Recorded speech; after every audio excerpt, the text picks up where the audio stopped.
né? Neste momento de hora, Senhor, unimos os nossos pensamentos, buscando a Ti, trazendo a Sua figura amorosa à nossa tela mental, para que juntos, Senhor, possamos nos abrigar à luz, às vibrações amorosas de nossa casa, a Sociedade Espírita Jorge, para que nessa hora, nesses minutos, possamos compartilhar de reflexões guiadas pelo Evangelho, possamos compartilhar das vibrações amorosas, possamos compartilhar os nossos melhores sentimentos e, acima de tudo, Senhor, que esses minutos representem o nosso refazimento, o nosso reencontro conosco e com o Senhor, o nosso reencontro com os amigos espirituais. Que nesta tarde, Senhor, nessa hora que nos dá para a reflexão, que deixemos os nossos pensamentos todos voltados para esse aprendizado, que deixemos os nossos pensamentos voltados, Senhor, à alegria de conhecê-lo. Pedimos tranquilidade, paz, pedimos o envolvimento à nossa irmã Sônia Formiga, que na tarde de hoje será, Senhor, um instrumento saudável a trazer os seus ensinamentos, a nos relembrar, né, daquilo que é tão importante, que é esse instrumento de paz, de tranquilidade que o Evangelho nos traz. Muito obrigado, Senhor, por nos reunirmos em seu nome. Muito obrigada, graças a Deus. Bom, então agora, né, a gente entrega a palavra à amiga querida Sônia Formiga, que hoje nos traz o tema Eu Vim para que Todos Tenham Vida, que é um estudo, né, baseado no Evangelho de João, capítulo 10, versículo 10. Muito obrigada, tia Sônia. A palavra é toda Eu que sua. agradeço. É muito bom estar aqui com vocês mais uma vez, né? Que Jesus nos abençoe e que nós possamos trazer para vocês alguma coisa que seja útil e seja importante para a nossa reflexão nesses dias tão complicados que vivemos. Muito bem. Essa frase de Jesus, ela está inserida na parábola do bom pastor, que é uma parábola linda, que logicamente não vai dar tempo de eu trabalhar, mas que vocês depois, se quiserem, podem ir lá em João 10, versículos de 1 a 21, vocês terão a parábola inteira. Então, ele fala, né, no pedacinho que me foi dado hoje, ele diz assim: Eu vim para que tenham vida e a tenham em abundância. Eu sou o bom pastor. O bom pastor dá a vida pelas suas ovelhas. E aí, mais embaixo um pouquinho, ele fala: Eu conheço as minhas ovelhas e as minhas ovelhas me conhecem, como o Pai me conhece e eu conheço o Pai. Eu dou a vida pelas minhas ovelhas. E tenho ainda outras ovelhas que não são deste redil. Devo conduzi-las também. Elas ouvirão a minha voz e então haverá um só rebanho e um único pastor. Então, esse é o pedacinho que nós vamos tentar trabalhar com vocês hoje, que foi retirado dessa parábola maravilhosa, que é a parábola do bom pastor, né? Então, para a gente entender um pouquinho, Jesus, nesse momento, ele está falando apenas para os seus discípulos. Ele não está falando para a multidão. Então, é uma palavra muito forte, porque é uma conversa particular. E ele tinha muitas dessas conversas particulares com os seus companheiros de trabalho, né? Eram todos judeus. E aí nós temos, dentro do judaísmo, né? Dentro do Sinédrio, duas correntes, que eram os saduceus e os fariseus. Eles viviam numa teocracia, e essas duas correntes político-religiosas, elas, de alguma maneira, eram poderosas, porém eram muito diferentes. Os saduceus não acreditavam na vida após a morte, não acreditavam nos anjos, não acreditavam na ressurreição, não é? E os fariseus acreditavam, eles eram parecidos conosco, acreditavam nos anjos, na vida após a morte, na possibilidade desses anjos virem à Terra, se comunicarem com os encarnados. Agora, eles tinham uma dificuldade muito grande em relação à ressurreição, porque a palavra ressurreição englobava vários sentidos. Ela admitia várias interpretações. Então, eles questionam Jesus num determinado momento e perguntam a Jesus sobre a ressurreição. E Jesus, então, responde para eles: que está escrito na lei? Né? Está escrito assim, a respeito de Deus. Eu sou o Deus de Abraão, o Deus de Isaque e o Deus de Jacó, que eram os três pilares da doutrina judaica. Né? Então, nós temos o patriarca Abraão e seu filho Isaque e seu neto Jacó, vamos dizer assim, né? E aí ele completa: Deus não é Deus dos mortos, mas é Deus dos vivos. Então, se ele era Deus de Abraão, de Isaque e Jacó, é porque os três estavam vivos. Essa maneira de Jesus falar a respeito da imortalidade é uma maneira peculiar para atingir os judeus, porque eles valorizavam muito isso, né? O materialismo, gente, é uma prova. Kardec coloca lá na codificação. É uma prova e uma prova extremamente difícil. A gente percebe nesses momentos, por exemplo, como nós estamos vivendo hoje, momento de pandemia, aquele que não acredita na vida após a morte, que nem tem noção da imortalidade, nem da possibilidade da reencarnação acoplada à lei de causa e efeito, está sofrendo terrivelmente. Por quê? Porque não vê sentido na vida. O olhar dele é focado apenas no sofrimento, na perda, na impossibilidade de ele sair de casa, dele poder rever seus familiares. Então, ocasiona uma revolta que nós não temos. Estou falando de maneira genérica, né? Que a gente sabe que depende muito do estado psicológico de cada um. Mas aquele que tem uma religião que crê na imortalidade, não somos só nós os espíritas que cremos nisso, ele tem um suporte emocional muito grande. E Jesus, ele veio para trazer principalmente a ideia do Deus de amor, soberanamente justo e bom. E para que ele pudesse trazer a certeza da justiça divina e da bondade, somente trazendo postulados como a imortalidade e a possibilidade da reencarnação. Porque senão não tem como você acreditar nem nessa bondade e nem nessa justiça, né?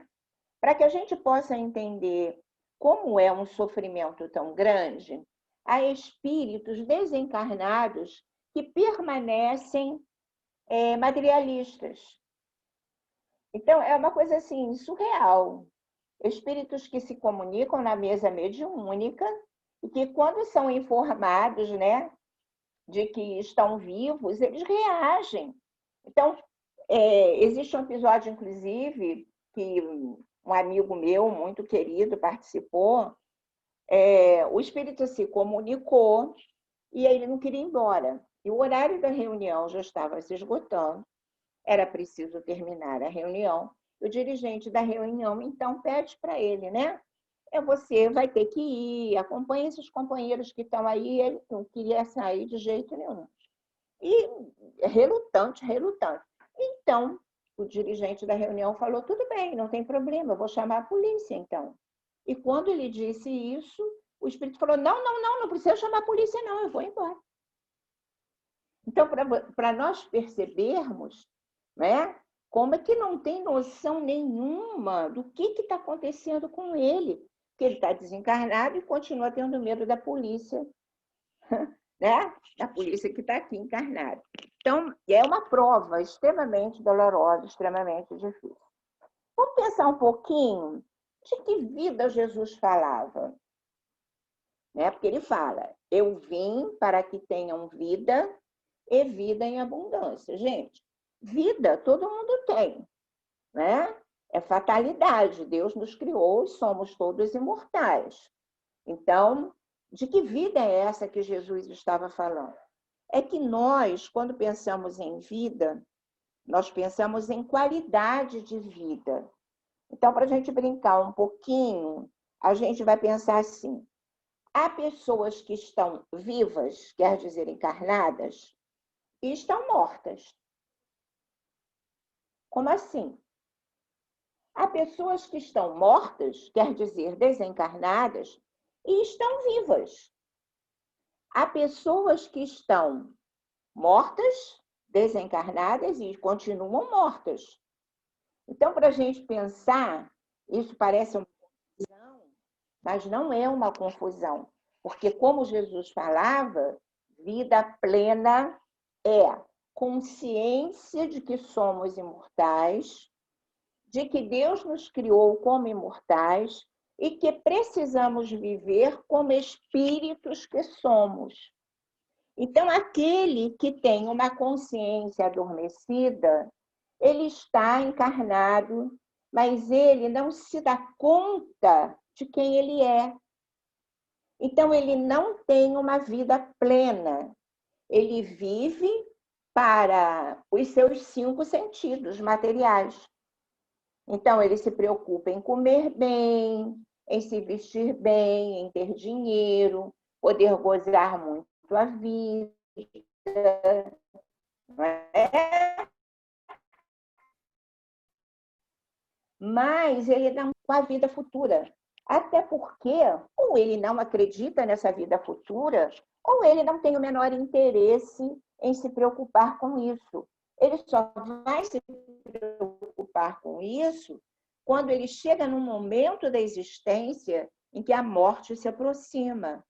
Ou ele está em perigo de vida, ou ele está vivendo uma situação como essa que nós estamos vivendo de pandemia, né? O sofrimento chega para ele e aí que ele vai começar a pensar nas coisas que não estão aqui nesse mundo, não é? Então, a gente fica, para poder entender um pouquinho o que Jesus está falando, não é? Jesus falava da vida material? Claro que não. Ele usava as coisas da matéria para que a gente pudesse transcender, para que a gente pudesse fazer uma transferência. Ele nos tratava como crianças espirituais que éramos e que ainda somos, não é? Então, ele usava reálhas, usava as coisas do cotidiano, porque ficava mais fácil da gente compreender. Então, a gente vê hoje em dia, inclusive, religiões que fazem corrente da prosperidade, né? Então, uma preocupação muito voltada para a materialidade da vida, quando Jesus não tinha nem onde reclinar a cabeça, como ele fala. O Filho do Homem não tem onde reclinar a cabeça, né? Ele falava, meu reino não é desse mundo. Então, todas as sinalizações de Jesus era para que nós pudéssemos prestar atenção de que a vida que ele trazia para nós não era a vida material. Era para que nós acordássemos, né? Para que nós tivéssemos essa preocupação de que nós não éramos apenas um corpo de carne. Muito mais que isso nós somos, não é? E vai chegar um momento em que nós vamos enfrentar situações dolorosas. Aqui, porque aqui é um momento em que nós estamos ou provando aquilo que já aprendemos, ou de alguma maneira espiando faltas cometidas. Então, se você ainda não teve nenhuma intempérie na sua vida, você se prepara, porque fatalmente você terá. Então, as perdas dos amores são dolorosas demais, né? Então, a saudade, a separação dos entes queridos é uma coisa muito dolorosa. Nós temos também que nos preocupar com o despertamento espiritual. A dor vai nos fazer despertar. Então, a gente fica pensando assim, o que é uma vida plena? É uma vida com sentido. É uma vida que tem um objetivo. E aí Jesus veio, como modelo e guia que ele é para nós, né?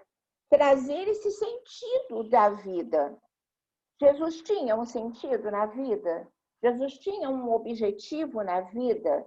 Ele tinha. E por isso ele sofreu tudo o que ele sofreu com tranquilidade, com serenidade, porque ele sabia o quê? Que lá no final, né, haveria o quê? Uma recompensa, que seria, vamos dizer assim, executar aquela missão que Deus confiou a ele. Agora, cada um de nós tem uma sua missão. Nós somos todos missionários. A gente pensa que missionário é aquele que tem uma grande missão, né? Uma missão humanitária. Não. Está lá no Livro dos Espíritos, maternidade, paternidade. São missões, né? Nossa missão é pequenininha, mas nós temos missão.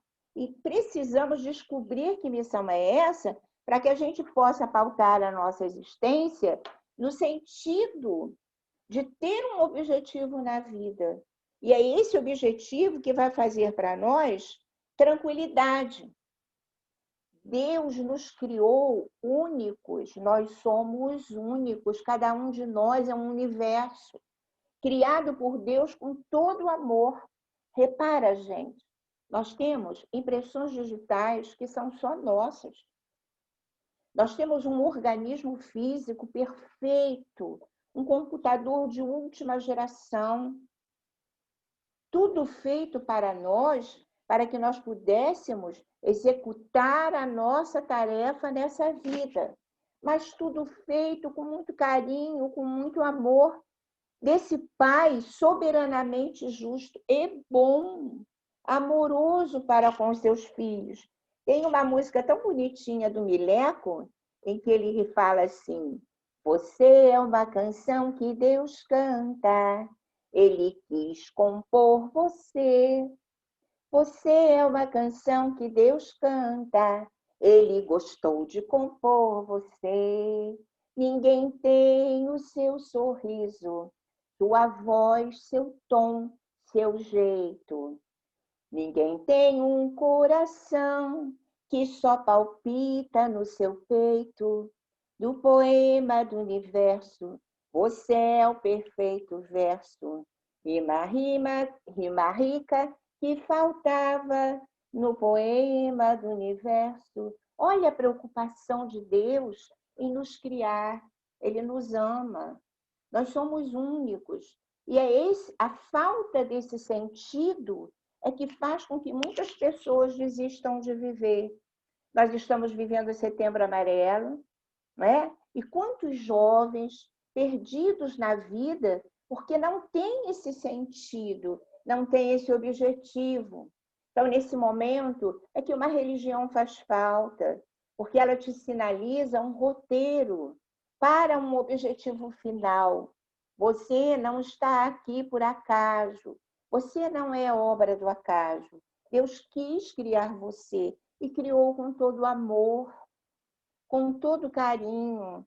Você é uma pessoa totalmente diferente das outras pessoas, aí está o teu valor. Então, nós temos um exemplo muito lindo, que é o exemplo do Nick Vujicic. Vocês conhecem? Ele nasceu sem braços, ele nasceu sem pernas, ele era um monstro. Então, ele fala que quando ele era criança, ele tinha vontade de morrer, porque ele achava que ele não ia ter como viver e ter uma vida plena, né? Porque ele achava que ninguém ia gostar dele, porque ele ia sofrer bullying na escola, e sofreu muitas vezes, mas ele teve pais maravilhosos, religiosos, que conseguiram fazer com que tudo isso fosse revertido, e no momento em que ele aceita Deus na sua vida, tudo muda para ele. Hoje, ele é um homem, um exemplo para a humanidade. Ele faz tudo que qualquer homem que tem braços e pernas faz. Não há nada nesse mundo que Nick não faça.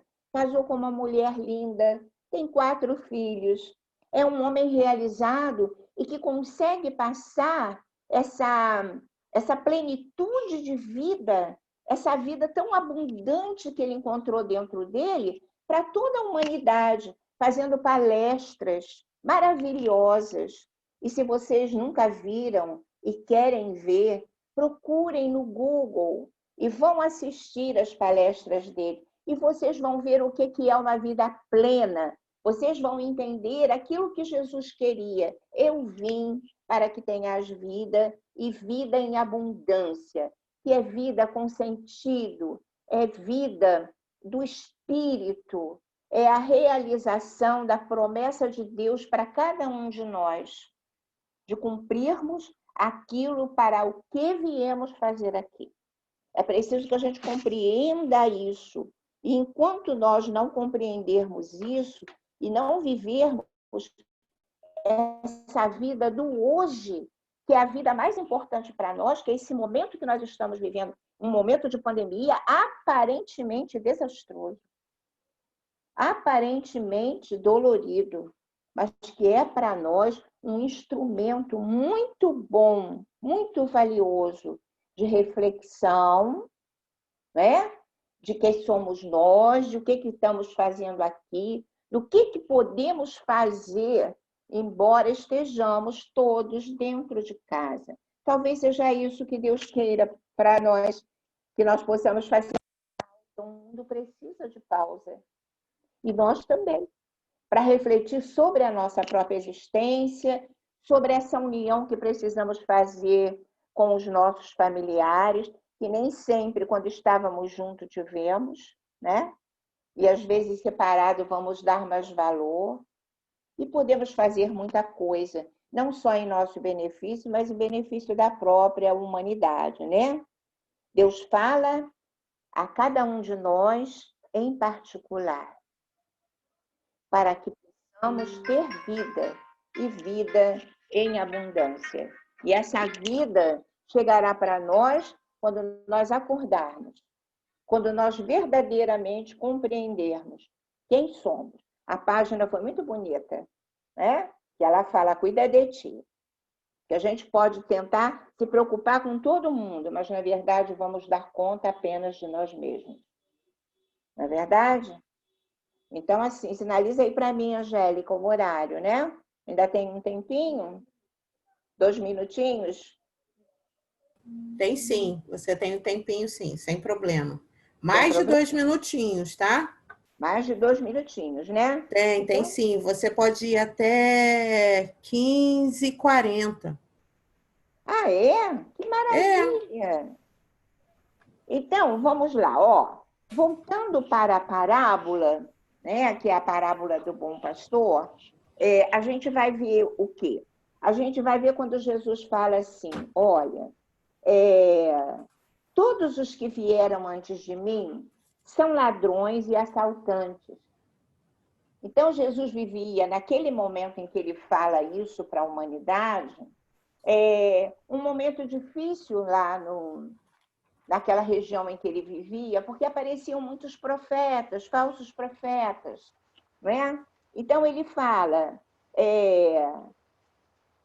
deixa eu ver aqui, ó, mas as minhas ovelhas me conhecem e ouvem a minha voz. Então, é importante que a gente compreenda isso, né? Os falsos pastores, aqueles que tentam nos retirar da nossa direção, do nosso caminho, aqueles que nos convidam para viver uma vida sem sentido, muitas vezes os jovens são os que mais sofrem isso, não é? Então, eles são convidados pelo mundo a se desviarem desse caminho, a não passarem pela porta das ovelhas e não ouvirem a voz do pastor, que conhece a cada um deles. Então, é isso que Jesus está falando. As minhas ovelhas, eu as conheço pelo nome. Então, nós somos as ovelhas e Jesus é o nosso pastor. Ele nos conhece. sabe das nossas dificuldades, mas nos ama incondicionalmente. E nós precisamos ouvir a sua voz. Então, quando ele fala, eu sou a porta das ovelhas, e aquele que passar por mim jamais morrerá. Ele está falando da morte em vida, daquele que vive uma vida sem sentido, que muitas vezes se desespera e se suicida. Então, não há nada mais doloroso do que você perceber que um jovem, e são eles, a taxa estatística só faz crescer, né?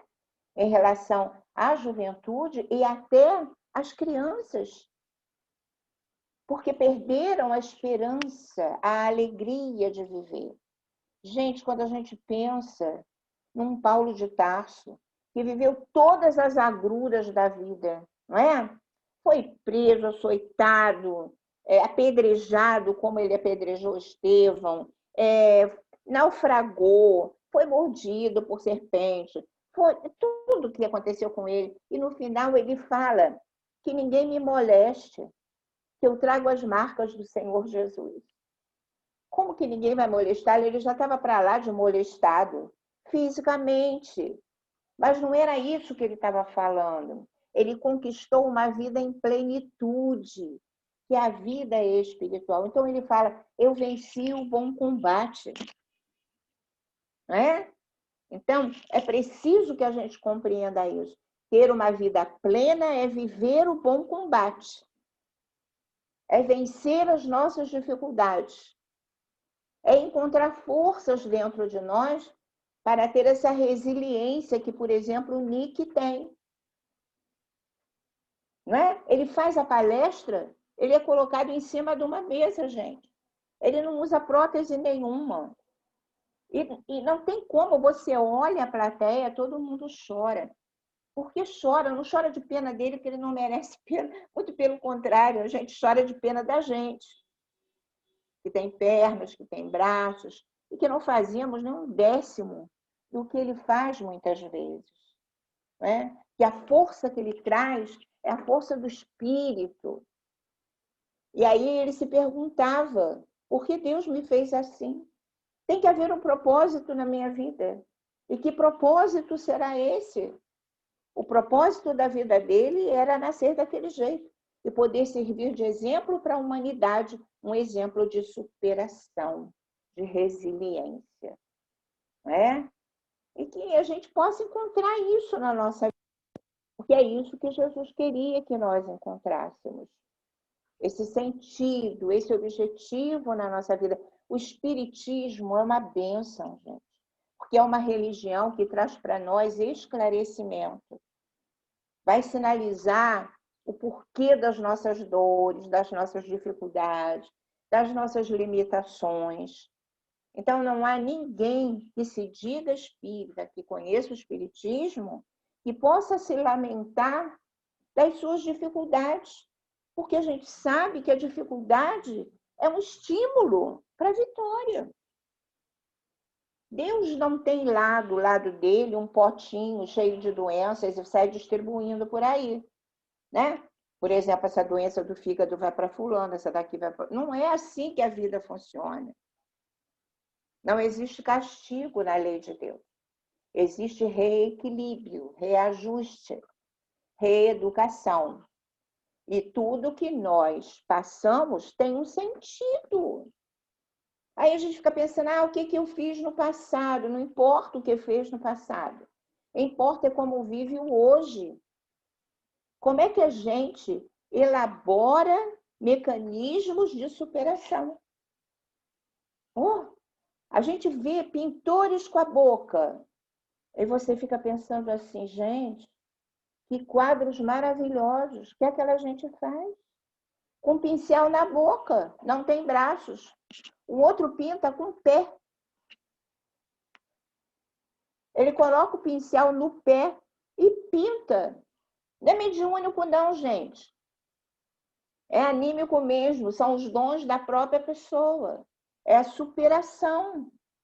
Vai descobrir um talento que muitas vezes, se tivesse braços, se tivesse pernas, não descobriria. Nós temos um potencial que não conhecemos e que muitas vezes é a dificuldade, são os empecilhos, são os tropeços que vão nos fazer descobrir esses talentos, essa potencialidade. E aí é o momento de colocar isso em movimento, a favor de nós mesmos e a favor do nosso próximo. Aí muita gente fala como fazer a caridade em tempos de pandemia. Meu Deus, quanta coisa a gente pode fazer. Quantos movimentos estão acontecendo. Eu acho que para o Espiritismo foi um boom, sabia? Foi um boom. Por quê? Nunca vi tanta palestra, tanto seminário, nunca vi a possibilidade de tanta gente ter acesso a essas informações. Gente que nem é espírita, que vai lá e acessa, vai ver que eu vou ver o que é isso. Vou assistir esse negócio aqui para ver como é que é. E está na casa dele. Ele não precisa nem sair de casa, está igual o Nicodemos, vai de noite lá conversar com Jesus. Não é? E aí, nesse momento, de repente, descobre as coisas. Então, para todos nós, esse momento é um momento maravilhoso de descoberta. Olha aí, a outra foi fazer fronha, nunca tinha costurado. Olha aí, descobriu um talento. Não é verdade? Tem gente que não cozinhava e nessa pandemia descobriu que é uma cozinheira maravilhosa. Vai lá seguir a Rita Lobo, fazer tudo que não fazia antes. Então, são coisas que a gente vai descobrindo e que vão fazer a nossa vida ficar mais plena. Olha a alegria de você que nunca costurou, sentar numa máquina e fazer uma fronha. Gente, que legal isso! Como é bom isso! Não é? Gente que não conseguia fritar um ovo. E hoje faz uma comidinha deliciosa, a família toda adora. E por aí vai, gente, em todos os sentidos. A gente poder disseminar boas ideias, promover gente que está fazendo um trabalho lindo, como, por exemplo, a oficina de arte espírita, né? Trazendo talentos maravilhosos, jovens talentosos, que descobriram um sentido na vida. Aqueles jovens, eles têm um objetivo: compor uma música, tocar um instrumento, fazer uma poesia. Tudo isso vai dando sentido à nossa existência. É preciso que o jovem seja levado a ter oportunidades dele desabrochar. A gente precisa dar ao jovem essas oportunidades de tocar um instrumento, de fazer alguma coisa que ele realmente gosta, porque às vezes ele está massacrado pelo estudo, não é? Massacrado, sem tempo para ser ele mesmo. Então, é preciso que a gente tenha muito cuidado com o jovem, porque é um momento muito difícil. Se nós esquecemos, é bom que a gente coloque um dedinho na memória e se lembre de como foi doloroso passar pela adolescência. Momentos de transição, a gente está falando de transição planetária, mas existe uma transição muito dolorosa dentro de nós, que é a transição da criança para o jovem adulto. Momento de perdas muito grandes, momentos de reflexão dolorosíssima, de escolha de profissão, de descoberta do sexo, e muitas vezes eles estão sozinhos, porque nós não criamos oportunidades de diálogo dentro de casa, porque muitas vezes nós nos esquecemos de que eles precisam muito de nós, embora às vezes reajam. Mas a gente precisa estar ali pronta para acolher, para abraçar, para estar atento, para prestar atenção com quem que ele está, com quem ele anda. Quem são esses falsos profetas que o estão convidando para sair da porta das ovelhas? Então, são assim, movimentos que nós precisamos fazer. E esse momento de pandemia está sendo bom porque eles estão pertinho da gente, dentro de casa, né? Podemos observar melhor o que eles gostam de fazer, como é que eles utilizam o seu tempo livre. né? Podemos fazer a comidinha que eles gostam, a sobremesa que eles gostam. E tudo isso vai criando laços mais profundos, laços mais duradouros, para quando a pandemia acabar, a gente ser mais amigo, a gente ser mais fraterno, agarra, abraça, beija. Eles vão empurrar no início, não faz mal, insiste. Fala que ama. Ô, gente, que coisa mais maravilhosa. A gente antigamente abençoava os filhos, a gente perdeu essa coisa maravilhosa de abençoar. Então, abraça, agarra e fala: eu te abençoo, meu filho, eu te amo, meu filho. Você é muito importante para mim. Faz isso também com as outras pessoas que estão dentro da tua casa, né? Seja mais solidário, mais amoroso. É isso, gente, que Deus quer. É isso que Jesus falava, termos uma vida plena, cheia de amor, cheia de carinho, cheia de caridade, e não nos perdermos nesse mundo, porque isso aqui é tudo transitório, é tudo areia, escorre pela nossa mão. E quando a gente percebe, está assim, ó, passou, falta pouco para a gente deixar isso aqui. E aí você acorda e fala, e agora? Então, vive o hoje. Vocês que ainda estão de cabelinho preto aí, ó. Você, Angélica. Ó, aproveita, corre atrás, Angélica.